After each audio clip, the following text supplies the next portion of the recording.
Hello and welcome everyone to today's ResNexus webinar. This is outdoor hospitality from working in to working on your business. For this one, we are doing a roundtable panel style webinar, and hosting it is Hostel Cubed, Doug Higgins and Jeff Mano from Hostel Cubed. They're going to be hosting and kind of directing the discussion. We've got some other special guests we'll get to in just a minute.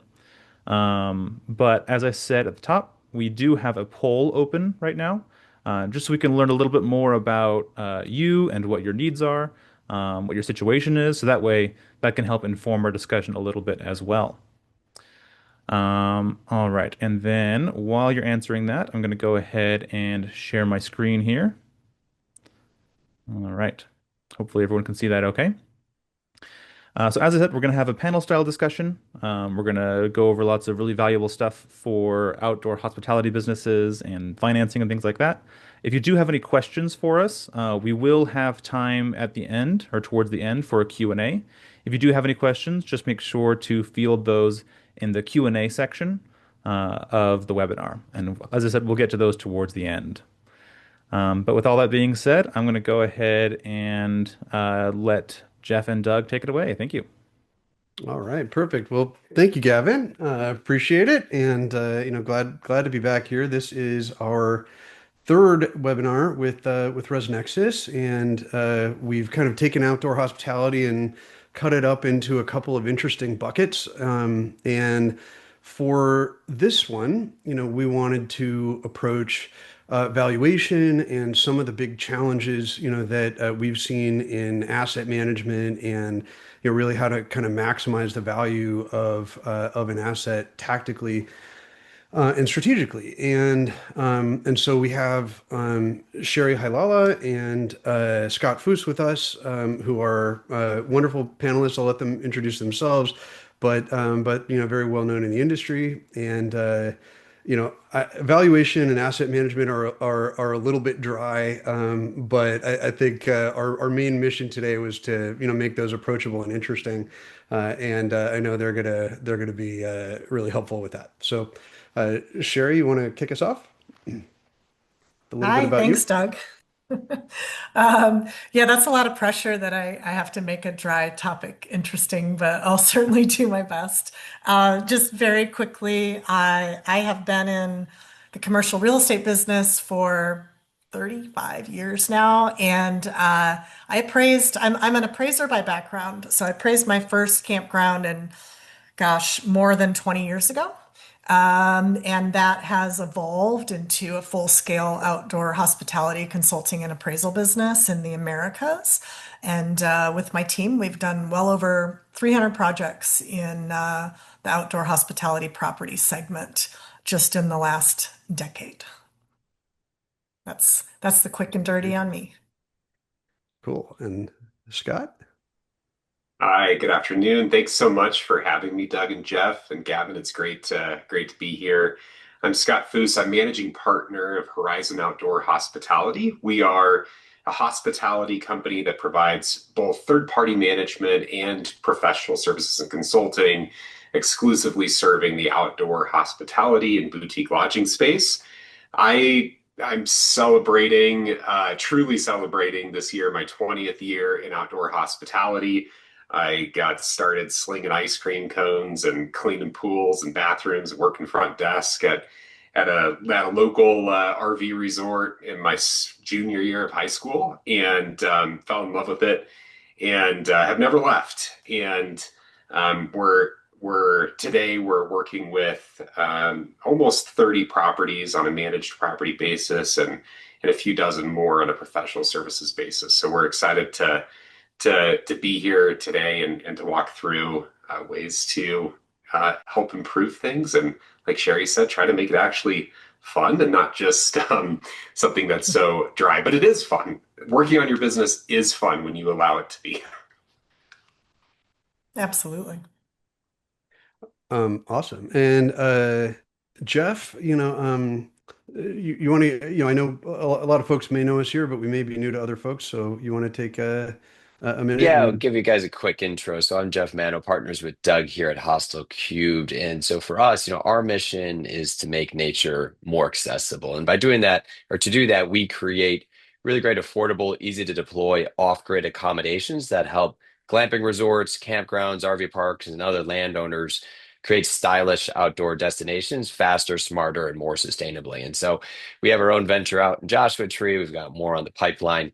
And for this, we are happy partners and users of ResNexus. And so it was only natural synergy.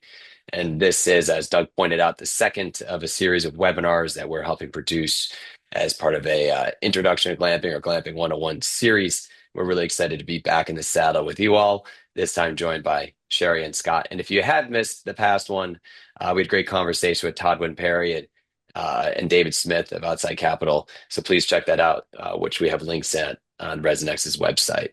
Doug, you like to add anything more there about us? Um, well, I think you mostly covered it. On Hostel Cubed, our stuff is all in that webinar, and we'll kind of come back to that at the end. Just briefly, I started my career at HVS in appraisal, and so I share a little bit of up there, with Sherry. And then I went into feasibility and investment analysis kind of around the world. I was doing development in the Middle East for a little while. And then I came back here and I was working in private equity, managing entitlements and real estate projects, domestically here.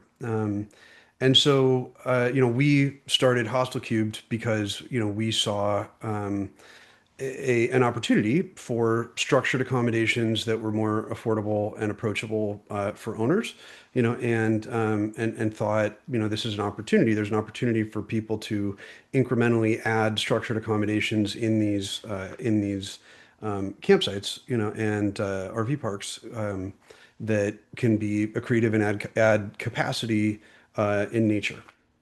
And so that's us. I think zooming back out, we came from the hotel industry, which is, I think, at a much later level of maturity compared to outdoor hospitality. In that world, there's a lot of institutions, capital kind of flows freely, and it's a bit more scrappy and earlier stage in the RV park and campground worlds, respectively. And I know there's another webinar coming up tomorrow, that's talking specifically about that consolidation topic and kind of the institutional move into this space. But this was an area that we talked about starting a couple weeks ago for this webinar. How how does an owner operator kind of mom and pop operation that makes up most of this industry right now, how do they become institutional asset investments? How do they get from A to B?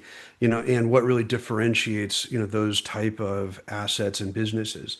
And so that's what we brought this panel here today to talk about. And so I'll just share a brief story.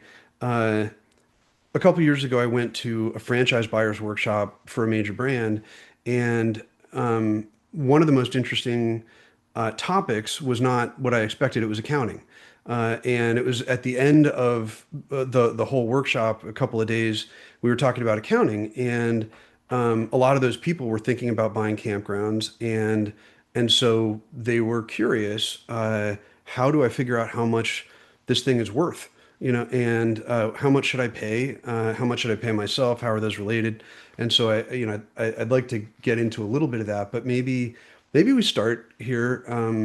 If we could talk a little bit about what are the differences you guys typically see in owner operator businesses versus institutionally run businesses? How are those kind of in general different? Sure, I'll take a stab at that one. And we kind of see them from a couple different angles when we do appraisals. we're looking at a lot of the records and bookkeeping, and then also feasibility studies for expanding, but or enhancing value for what's there. But I think and this is not for every smaller, family-run business. So no offense to anyone if I'm categorizing this unfairly, but as a whole, the the income and expense statements tend to be far less detailed, which makes it difficult for anyone trying to value the property to kind of put everything together. So we might just get a tax return and it has maybe one or two revenue categories, and the expenses are pretty basic. So I think that the level of record keeping and accounting for owner operator, smaller run businesses can be far different from institutional, where when we're trying to go in and truly assess the income generating potential of it, we don't know which revenue came from RV sites and how much revenue came from lodging, what was the occupancy versus ADR, et cetera. So really, it's just the level of detail is the greatest difference, and it leaves us to fill in the blanks. And when you're trying to make educated guesses, you're going to tend to guess on the more conservative side than the more certain side, I think. And I would add to that also, it feels like the owner operators tend to be more emotionally tied to their business. And institutional is looking at everything a bit more black and white. And to Sherry's point, data is black and white. Data drives a lot of the institutional analysis, and without having that really great data in place, it's difficult for an institution to determine how to drive additional value. And it is also true that it's difficult for an owner operator to understand how to drive additional value. You've got an institution approach typically brings in a team. They have folks that manage accounting and revenue and marketing and operations, all those things that are important. And owner operators are wearing many hats and thinking about business strategy while they may be mowing the lawn. There's a lot to it, but I think starting first and foremost with that data approach and understanding the P&L and L and the importance of that, and having that be very clean and still work for you as an owner operator, but also how to unlock insights within your PMS and your property management system, and track those data points is really important. So it's sophistication of data, which is attainable for owner operators, but it's also kind of that team approach in how an institution would look at the property and operate a property, and how an owner and operator mom and pop could potentially do that as well on their own. Mhm. So in the hotel world, we have a uniform system of accounts for the lodging industry. Is there an equivalent thing, in the RV park or campground world, or is everybody just kind of No, doing their own thing? there should be, but there's not. Yeah, there should be. Okay, opportunity. We'll That's right. we'll schedule that for another webinar. Cool. So how do people organize? I mean, if somebody was walking into this industry for the first time, not knowing anything about, how to account for things, where do they start? What would where would they go, to find a template, or what do you think the best way to organize a chart of accounts is for something like this? I Well, mean, Sherry, go ahead. no, I mean, I think the hotel industry is a good example. So I'm getting some feedback here. Sorry, I'm going to fix that. Uh, so, you know, I mean, when we do feasibility studies, we have a good list of accounts. I think everybody differs a little bit. Like what's in general and admin? Does that include your manager's salary, or is that in payroll? And I don't know that anyone's fully defined it, although I would imagine that Scott for the properties he manages, has a standard way of doing it. But something out on the web that might tell you, I guess, if you were just randomly looking and weren't working with one of us, you could find an offering memorandum for a property that's for sale and see how a brokerage, somebody that is an expert in the industry, and see how they've organized Mhm. the revenue and expenses. But yeah, there's definitely different ways out there to do it. What were you going to say, Scott?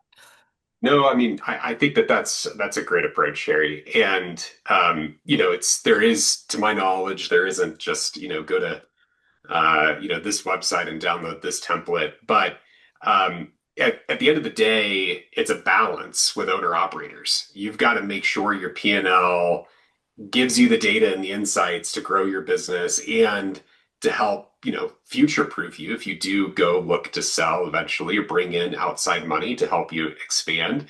But it also has to work for you too. So, we are, of course, biased, but we would absolutely recommend that you partner with one of the handful of companies in the space that provide accounting services specifically for this industry. Partner with them to help them or help let them help you understand what you should be tracking on the P&L side and how to actually structure that. But there's the hotel industry uses, as you guys know, Doug and Jeff, the USALI, their actual chart of accounts that is uniformed for lodging specifically, and and that uses an EBITDA model instead of an NOI model, which it differs a bit. But I would say typically in our industry, focusing on your revenue, your cost of goods sold to give you your gross profit, and then your operating expenses to then give you your NOI is a good place to start. But we would always recommend too that you group things by department. So if you have an F&B operation, make sure you're tracking revenue, cost of goods sold, and expenses all by F&B as well, so that you can arrive at kind of individual P&L looks at profitability for each of your primary departments as well. Mhm. So you think it's safe to say in terms of benchmarking, for, glamping and RV park operations, the data is kind of siloed, in service providers, like yourselves at the moment. You've got kind of proprietary, data sources that could help benchmark these type of things. Um, and if somebody was at the really early stages, and they were trying to, figure out, how to underwrite something for a really small operation, it would probably be a lot of groundwork, to, call around and ask for information. Um, is that how you would advise someone to do this themselves if they were hell bent on doing it that way? If they're hell bent, sure. Yeah. I mean, I think there's certain things that you need to know. I mean, real estate taxes can and how they're calculated and what they're calculated on can vary so much by county and city even. But same thing for I mean, honestly, one thing that I kind of recommend that everyone would do, even without consultants like us, is to get multiple insurance quotes. Those Mm, numbers keep coming in at surprising levels that even, our proprietary database can't support. It's just a rapidly evolving situation. But even yeah, if you're looking for new types of staffing, even one of the things that we look at in trying to project those levels is, like let's say you're trying to hire an assistant manager, look for similar jobs across the region and how much they're paying. There's a lot of things you can do on your own to research that, but I think hiring an expert does help though, because there's a lot of metrics that that we have that are important. I think you can make your guesses. And the one thing I do tend to see people do that are trying to make their own project work is to underestimate their expenses because they really want their dream to work. So it helps to have a second opinion sometimes. Oh, for sure. I think we've seen a lot of startup budgets. I think you need to go through um, one of these exercises once, to learn a lesson you'll never forget. I Yeah. had an appraisal in Chicago. I forgot to go. It was my very first one, and I didn't know you had to go to the assessor's office, and try to understand how property taxes got reassessed, and so that turned into a very expensive return ticket for me, and I'll never forget it now. Yeah. But yeah. Well, yeah, benchmarking in general is a big one, it seems like. And well, before we get into owner compensation, are there any other, kind of notes, on benchmarking, or, sources of competitive data that you would want to share? I think the other thing that I was going to mention on benchmarking, Doug, that's a really great point. It's easy. Well, it's easier if you hire a consultant. It's relatively easy to do on the onset when you're developing or buying a property, but it's so important to do on a monthly basis or at least a quarterly basis. Working with someone that understands the latest KPI data points for expense categories and what is an appropriate level of payroll for a property with your amenity core and types of sites and guest types and occupancy mix and making sure you're in the ballpark. Mhm. Saving a few percentage points on overall expenses really adds up at the end of the day and improves your NOI, which improves your value. So it's so important to keep a diligent finger on the pulse. And then in terms of competitive data sets, you know, this and where to look for some of this information. I'm always an advocate to work with your state or regional or national association. I know that in the camping industry, the outdoor hospitality industry, Ojai has good data as well, that they aggregate from various sources. And then there's the rate and occupancy side of the equation, which that's just as equally as important. And we don't have in terms of understanding how you're trending with occupancy and rate, there is not a great data source that's easily and readily accessible for specific markets like there are in the hotel industry with star reporting and likewise. So that side is outside of making sure you're driving your comp set and if their reservation system allows you to see their occupancy on a site map that you can do regularly. There's not a lot of good data sources, but it's important to pay attention to. Yeah, just a side note, I was pretty shocked. We filed an open records request a couple of years ago for some state park data, and I was absolutely stunned that the state of that data, it's so unstructured. You actually nobody knows actually what the ADR and the occupancy are, for a lot of these parks. It's stunning, how how that lack of organization and statistical data, consistent statistical data, really prevents people from understanding, the true performance metrics. But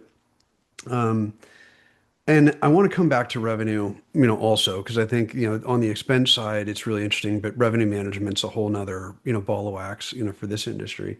But on owner compensation, this was the one of the most interesting topics at this buyer's workshop, because typically what we did was it was kind of a case study type of a format where we got these financial statements, like you described, a tax return style thing with maybe a word, a narrative, on what some of these expenses were.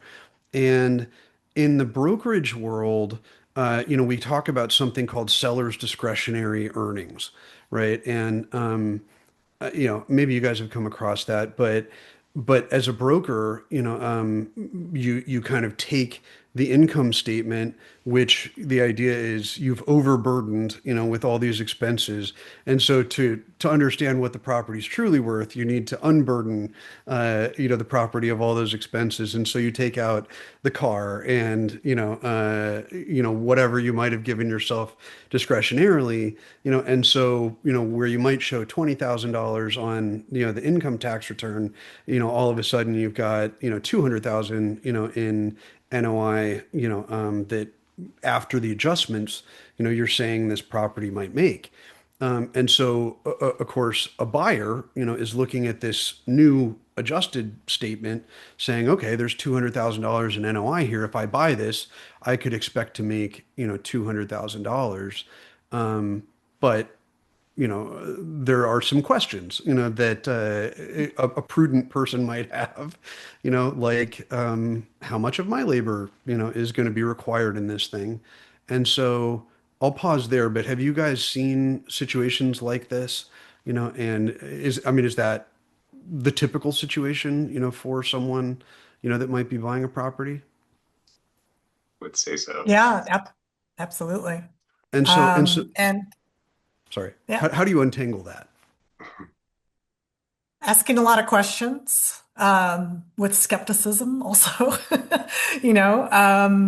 so I think even, all respect to many brokers in the business too, but the an offering memorandum is a marketing piece. So really getting into understanding payroll, who's doing what, it can cut both ways. It's not just trying to find expenses that are in there that normally wouldn't be, but to also see what's missing. If for instance the rental rates or the daily rates seem under market and they're being pitched to be below market with lots of upside and the broker's pro forma is higher, is there a marketing budget expense line item that's higher than historical that goes along with it?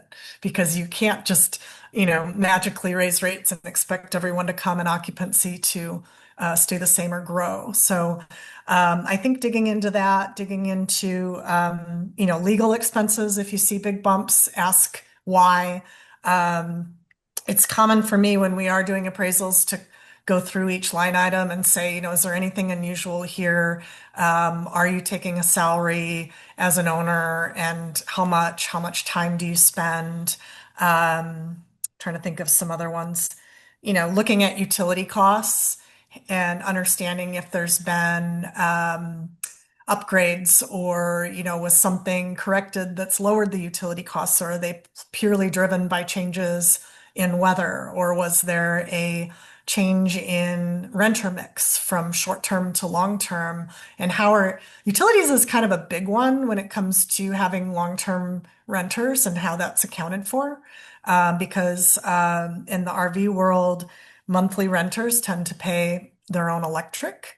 And is that covered as a top line item and at the bottom, or is it just kind of netted out and you don't and disappears in the P&L? So those are a few things that I'd try to unravel. I would also, look at our own benchmarks, and if someone's got payroll at 10% of revenue, that's, unless this is just a long-term park that requires very little oversight, that's a red flag, because we know usually it's 20% or higher. So just kind of looking at those benchmarks internally too and saying, does this make sense? Do I need to ask more questions? Is how And I'd approach it. I would completely agree with Sherry. And when we are evaluating new acquisition opportunities for our clients, either mom and pop clients acquiring another property or an institutional player, we're going to first start with a gut check on the expense margins. Is the owner even real? Is the broker even real? Is this even in the ballpark? And if it's so far off because you've shoved you've either shoved so much in there or you've cut too much out. It's not that the opportunity is discounted, but I can say with confidence that we then move to, okay, well, how are we going to operate this? Let's not even count the validity of the in-place operation in terms of the expenses, and understand how we're going to operate. The specific points that Sherry mentioned, or areas to look at, are wonderful. I would say we often see mom and pops includes things like sales tax and occupancy tax as an operating expense. Those are not operating expenses, and that can help you. That can help to, as the seller, that can help you to improve your NOI. But that payroll piece that Sherry mentioned is really important in two ways in my mind. One, the institutional buyer is likely going to either they have their own in-house team or they're going to hire a management company to operate the property. That structure is going to require a true payroll look in terms of general manager salary. We're paying market wages. We're paying for every hour worked, and we're not doing a site trade arrangement. We as a management company or the institutional player are on the hook to make sure that the property's operating. So that payroll number's got to be real, to be considered. And if payroll's really low, we're going to start to look at the property from a deferred maintenance perspective. How can you keep up with the operation of a busy property, if your payroll's cut too far back? What hasn't been cared for? So, making sure you are being real with your wages. And if you have, I know owner compensation is a piece I'm sure we'll want to get into, but that's, understanding how to market your wages as the owner, if you're the manager working in the business, is really important because we will. Mhm. I know this is a highly probably regional question, but if somebody were to ask you, what is kind of the floor? What's the minimum, amount I would need, to budget to get, kind of a part-time seasonal manager, for a small operation? Like if say, for example, there were a small owner operator that, got injured or something and they were, incapable of doing the maintenance. How, is there kind of a national minimum, that you would consider applicable, for maybe just to make the numbers easy, a full-time, person that gets a subsidy for, space, at a park? That's Go ahead, very. Scott. Thanks, Sherry. I know it's tricky. That's a difficult one to answer, because there's so many variables. But Mhm. is it an assistant manager? Is it a facilities manager, GM? What's the support structure look like? I will tell you that typically what we're seeing from a general manager, or a facilities manager type role, if you are a year-round operation, you'd be looking, that we would advise you to pay at least the minimum exempt salary thresholds, which is currently 38,000 or so, at least that. But you really need to focus on what your market is driving, because that wage may work in one region and it's way off in the other. So, as Yeah. Sherry mentioned earlier, just diving into other jobs in the area and getting a sense of what it may take, is a good place to start. And then, Doug, you mentioned one quick thing, though I promise to be quiet. You mentioned the idea of getting some sort of subsidy for housing or site rent or something, and that is an important consideration. But I will also say that overall hospitality labor costs have continued to increase like any other business, and it's important to find really great people. So Mhm. typically we're looking at paying competitive hourly wages, and if you want to live on site, that's a bonus for us. And we typically don't consider that, part of your overall compensation package. We may ask that you are helping to cover an overnight emergency phone or something like that. But we're not typically valuing that as part of the compensation unless you get a true bona fide like manager home and it's part of a larger compensation package. The general question I guess I was trying to get to, and forgive me for maybe being overly specific there, but when we were talking with Todd on the last call, there was this notion of what is the ante, that you need to bring to an operation on a capital side. Like what do you have to walk in with? How much do you need as walking around money to try and affect change in a place, implement your brand? What's that ante? And so I think what I'm trying to circle the wagons on here is what is the operational ante, if you want to move from somebody that's done everything themselves, to the minimum kind of level of third party assistance, for a small place. And I'll offer this. So when we were looking at operational management contracts, when I was in private equity, there was this notion that maybe the management fee is typically 3 to 5% of revenue, but for smaller operations, there's a monthly minimum. That it's just 10 grand a month is just the minimum cost, monthly, to make this worth a management company's time. And so maybe everything is just too individual, in this world.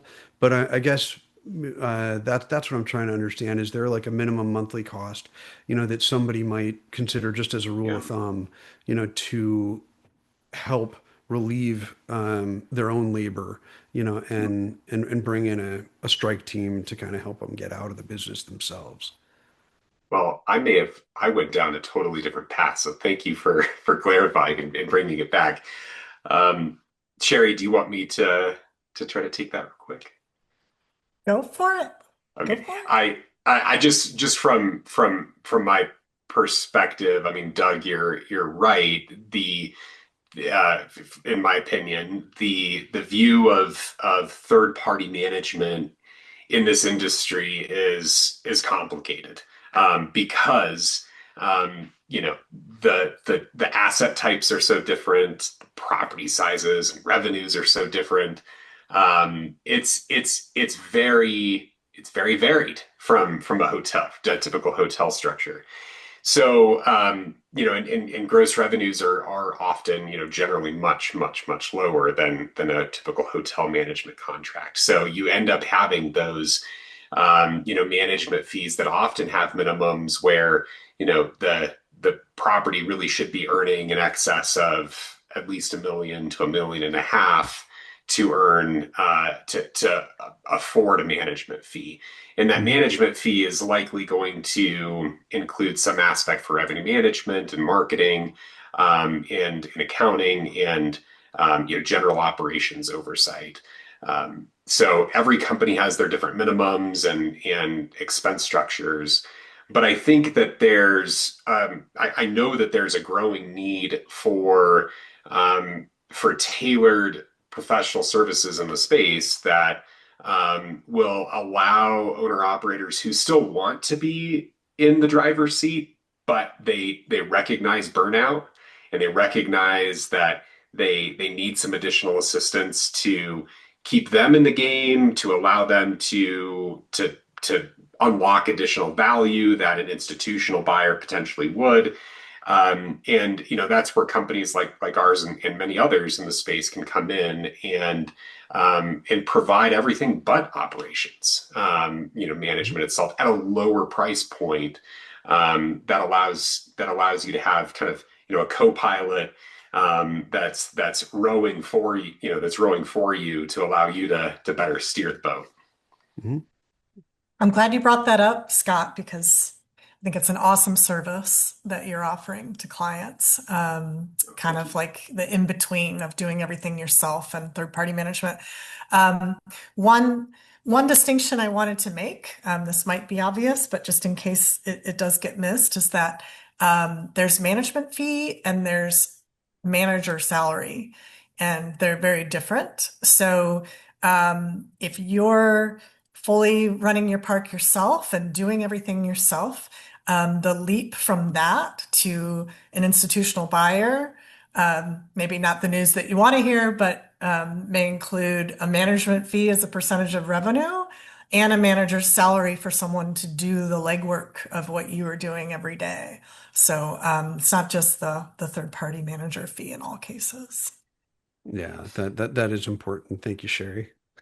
Um, okay, well, maybe let's zoom back out, for a minute here and uh, talk a little bit about, asset value maximization.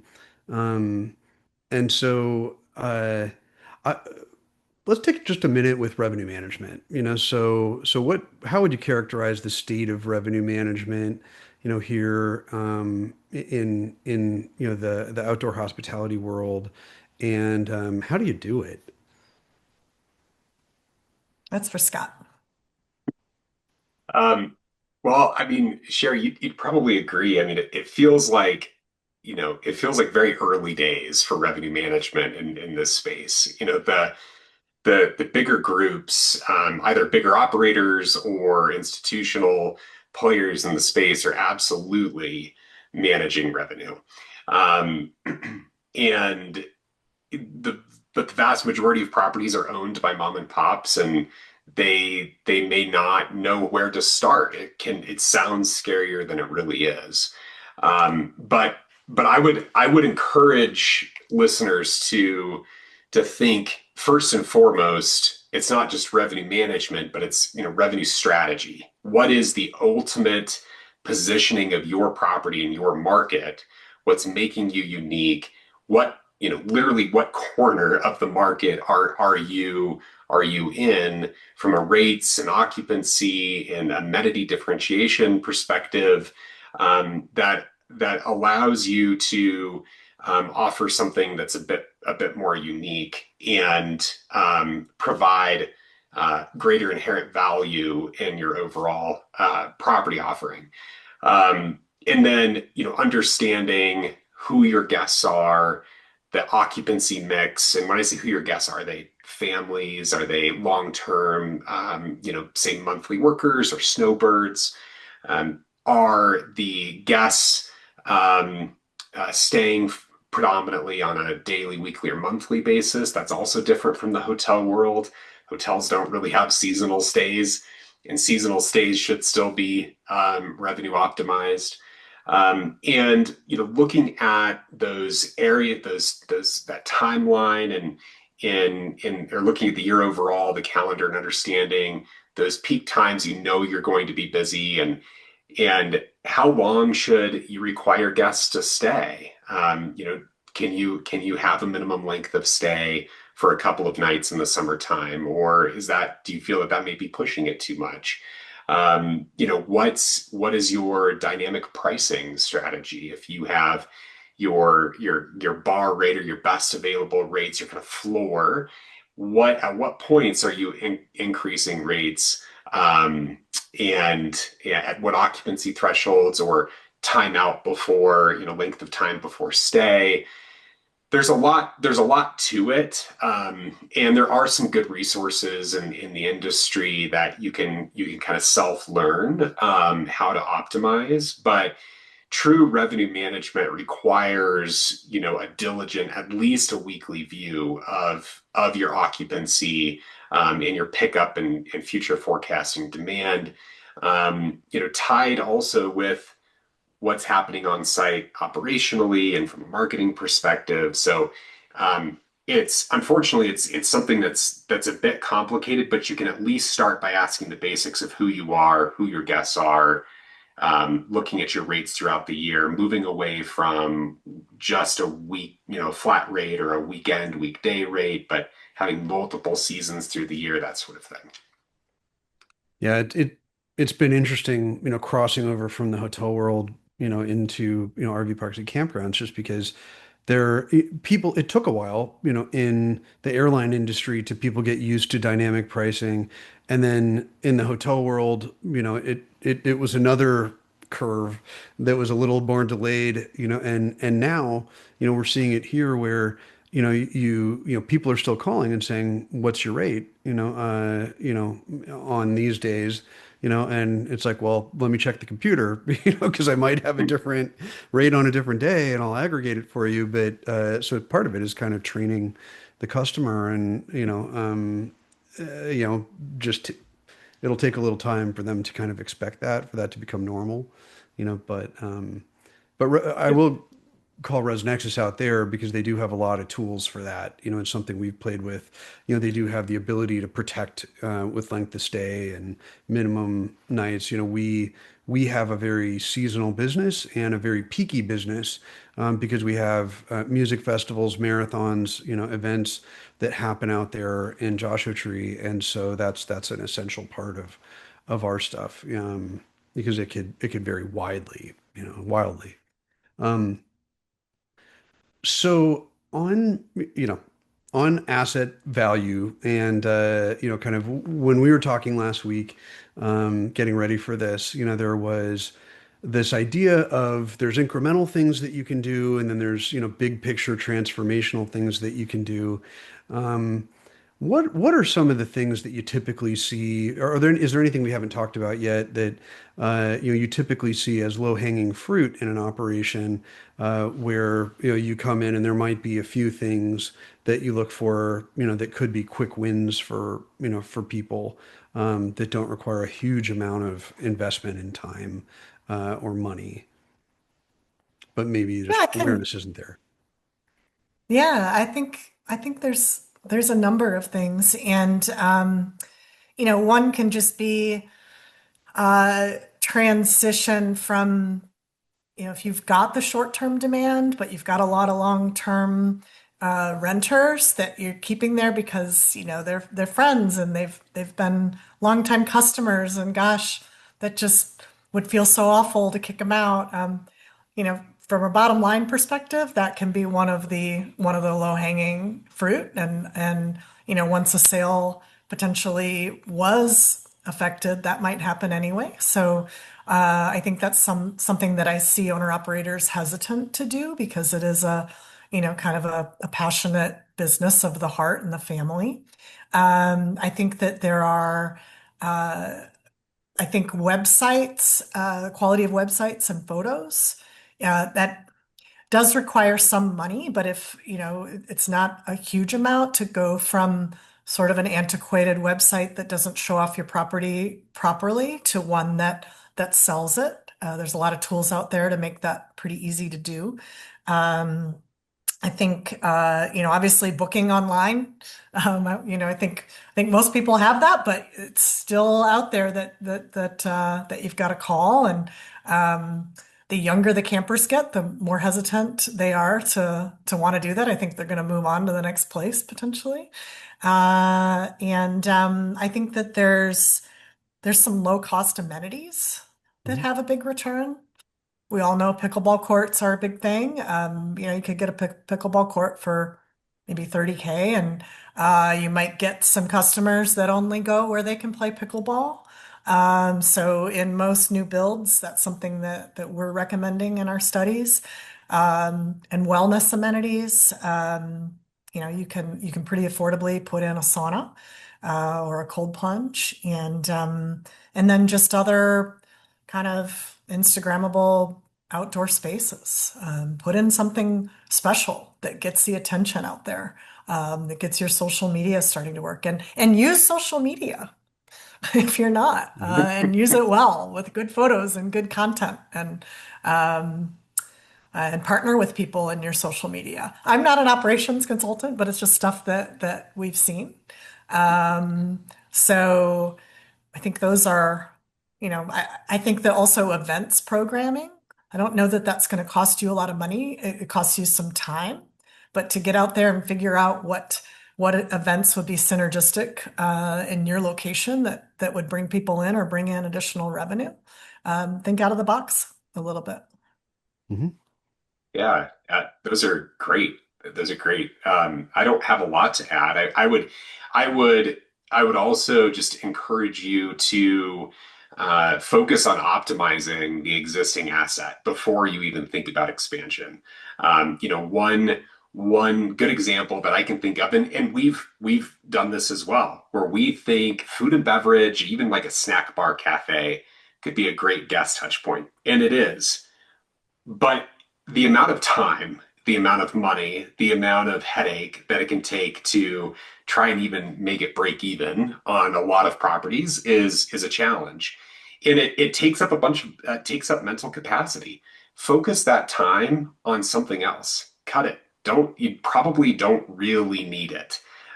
Instead, focus on activities programming or experience, partnering with community providers for experiences and that sort of thing. That All you were right. going to say. Yeah.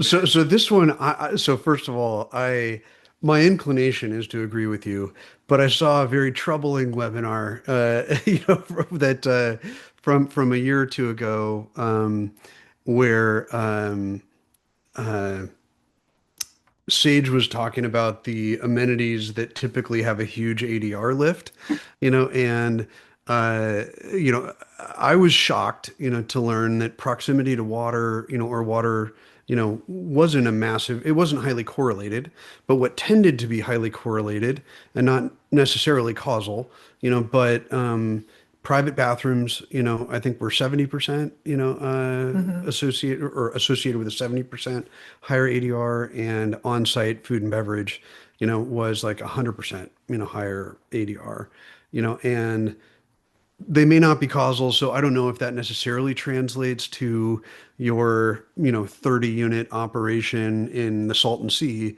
versus pause up, or something, much more intensive. But what do you think? Yeah.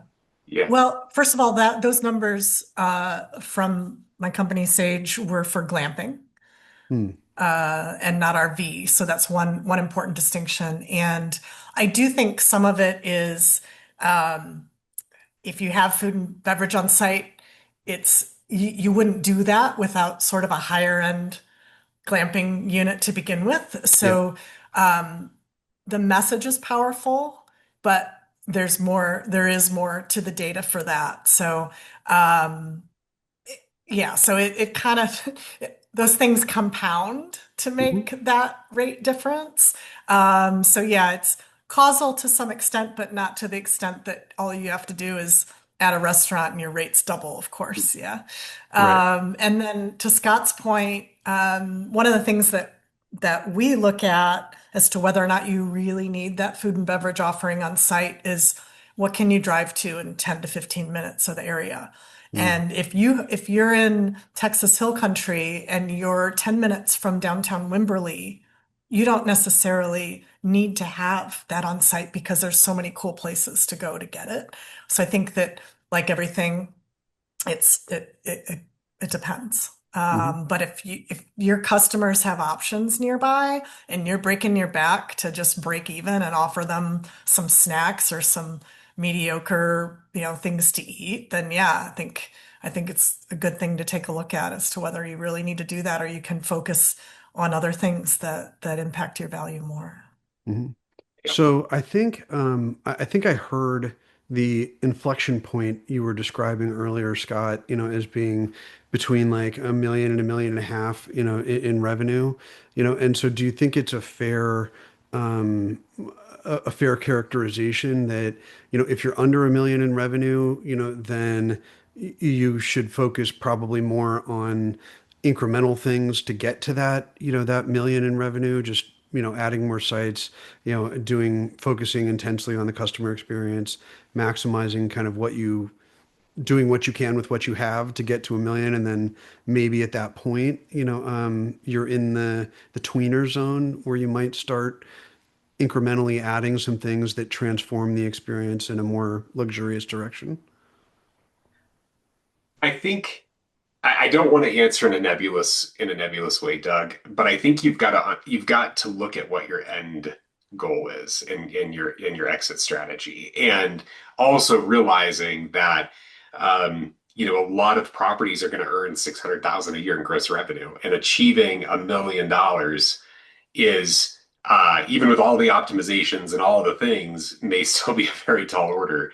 But I think to me it's really looking holistically at the overall business plan and understanding where you are at in your market and where what you think you can do to optimize the existing asset, and then if you are approaching that 750,000, $800,000 gross revenue number, and getting closer to that $1 million mark, I would say is more of that attention grabber from an institutional buyer's perspective, if that's your goal. I think is critical to understand how you can to your guests. They're paying you to be your own focus, your focus group. And so understand what it is that they're asking for, just ask them point blank. And start to add value, build your brand loyalty, optimize asset, and then add physical amenities to try to get over that $1 million threshold while keeping your expenses benchmarked and understanding what a true institutional buyer would look at in value, so that you understand with each thing I do, Mhm. it's adding X% of value, either that's expense savings or some sort of amenity to improve revenue. Mhm. Makes sense. Um, so, I know we just put it out for questions. If you do have any questions in the audience, please add them to the chat, and we will do our best to address them. Um, in the meantime, um, I've got a couple questions for you guys. So, what Great. what are your typical first impressions, when you visit a property for the first time? Kind of where does your mind first go? How does that catalog typically work? Hmm. Um, to me, I'm envisioning myself in the car, but you're looking at what's around the property as you approach it, because that can vary widely and sometimes can be scary. But sometimes you go through, a rundown rural place to get to a beautiful setting on a lake or something like that. But then I noticed the signage. Is the signage clear, and what message is it giving me about what I'm about to experience, as well as the entrance. And, you know, it's tough to see the maintenance building first, for instance. You really want to see something welcoming to excite you about the property before you see where they store the tractor or the garbage or anything like that. Um, and the grounds, look at the grounds and the landscaping, and then the lodge or check-in building. Yeah, just what kind of, I love some twinkly lights if I'm coming in at night, a little bit of ambiance, some flowers if it's summer. Um, and probably overall just the vibe. Like, Mhm. does everybody here look relaxed and friendly? Mhm. But I think those are, obviously your unit or your RV space matters, but those are kind of no-brainers. But that's kind of what I look around for. I feel you on the lighting. The color temperature after having to design these things, the color temperature I'm so sensitive to, and if I see Yeah. 6,000 and 2,300, it just drives me nuts. Multiple different kinds of lighting in the same spot. It's like you know, uh, Yeah, it's sad to say, Doug, but I mean that just to me, and it sounds like to Sherry and I'm sure Jeff as well, but that's an immediate indicator of, are they paying attention to the details? And the grounds piece I think is so important, because again, that's going to tell you how much are they actually looking after this property, and your guests notice it as well. It's that intrinsic feeling that you get when you know that the folks are paying attention, operators, owners are paying attention to those details.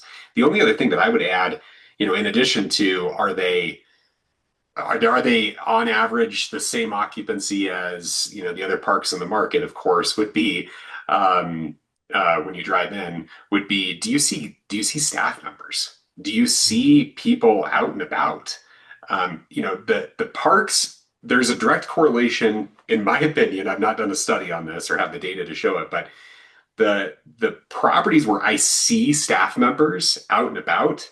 typically have more RVs in them, or more occupied, Hmm. because they're putting effort into connecting with the guests, and I think that is a good indication that the quality of the operation is there, and that guest experience is there and taken care of. Mhm. Um, can you, and then, I think last one for me, Jeff, if you've got anything, feel free to jump in too. But what makes a project, kind of investable, to you? If, are there any elements that we haven't talked about yet today um, that would contribute to a project being something that you would want to recommend to your friends, to take a second look at, or that, if they ask you for money, you might think about, you know, advising, your friends to invest or something like that. Or have we covered it all? Oh, were you asking Jeff? I didn't want to monopolize the conversation. Oh, well, you're on mute, Jeff. It was a general question, for you guys, but I know we are getting into Jeff's world, on the operational side. He's operated some pretty cool businesses, you know, so I'm curious about where his eyes go too. But the current one on the table is, is there anything that we've missed, that you feel like would be an element that's essential for you, in a project before you would consider recommending it to a friend or family member to invest in? Well, I'll jump in on one topic that we didn't cover, and that's um, adding, being able to add value or entitlements for expansion. I think that unless it's just a rock solid, low risk, been around a location investment, most people are looking for a purchase where they can add value. So I like a property that has expansion land that could easily be, that looks like it could readily be entitled or already is entitled for expansion, because then you've got the opportunity to make extra return, hopefully, on what you purchased, as well as, or maybe just you've got long-term RV sites that are often a separate section that might make great glamping.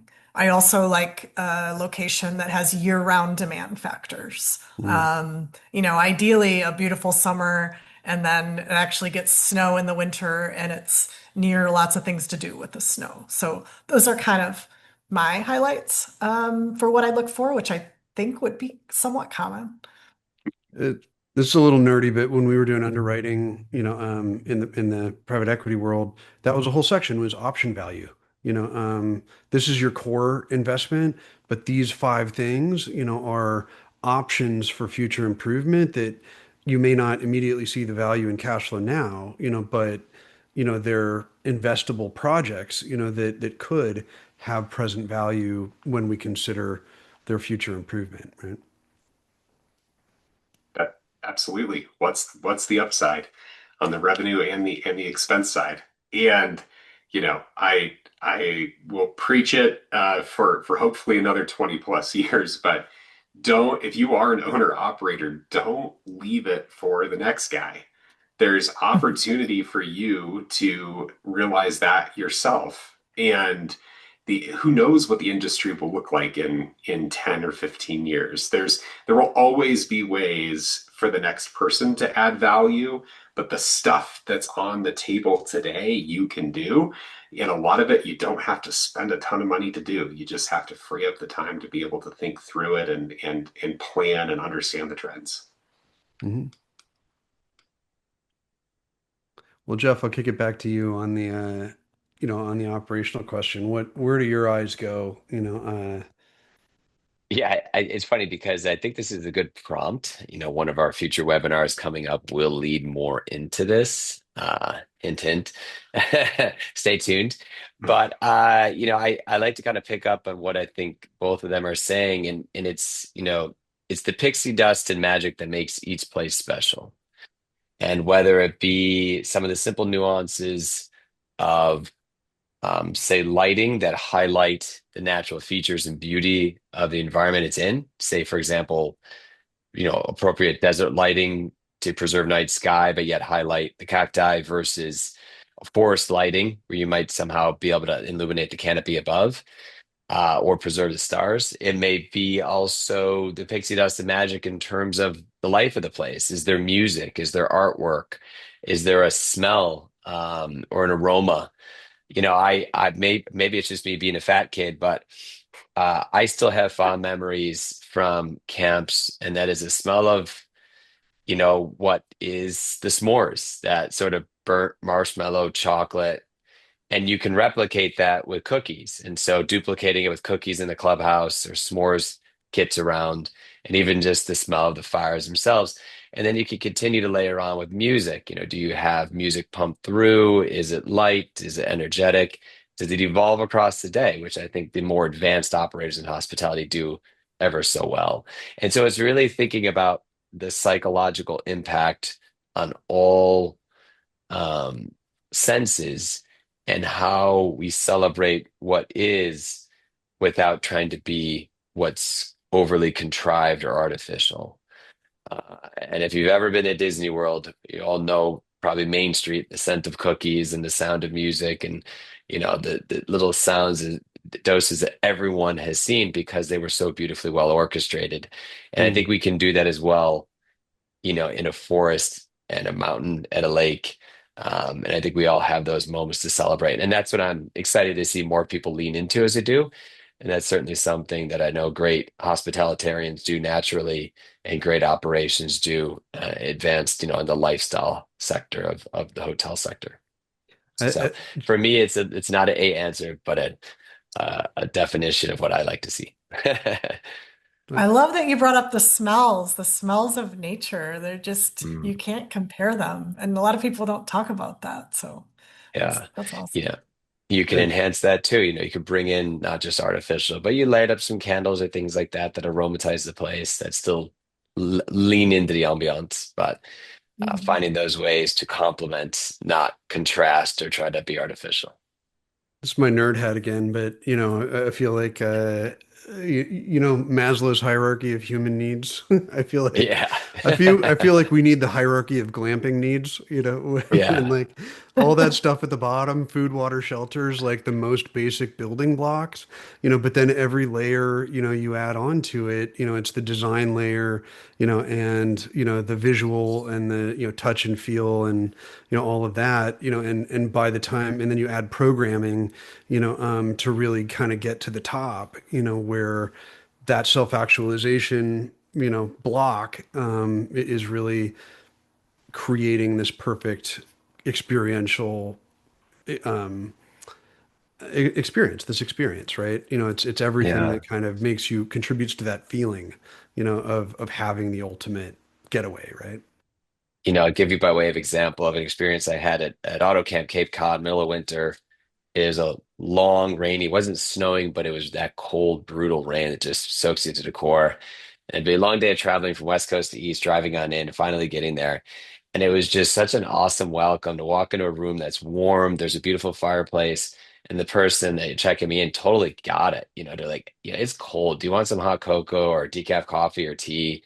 Because, it's one of those nights. And it wasn't anything more than just empathy, just relatability. And so to your point, Doug, like the bases were covered and then some, and it really just made it an awesome welcome. And what could have been like, man, this is crappy. It's cold, it's wet, it's not really the time of year to be out in this, but it still was special and it can always be special. It's just how we choose to, respond and make those moments special. So I think it's pretty neat. All right. Well, I think we're about at the end here,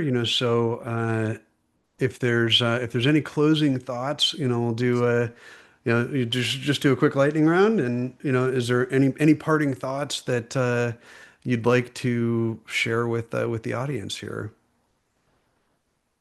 Maybe Sherry first.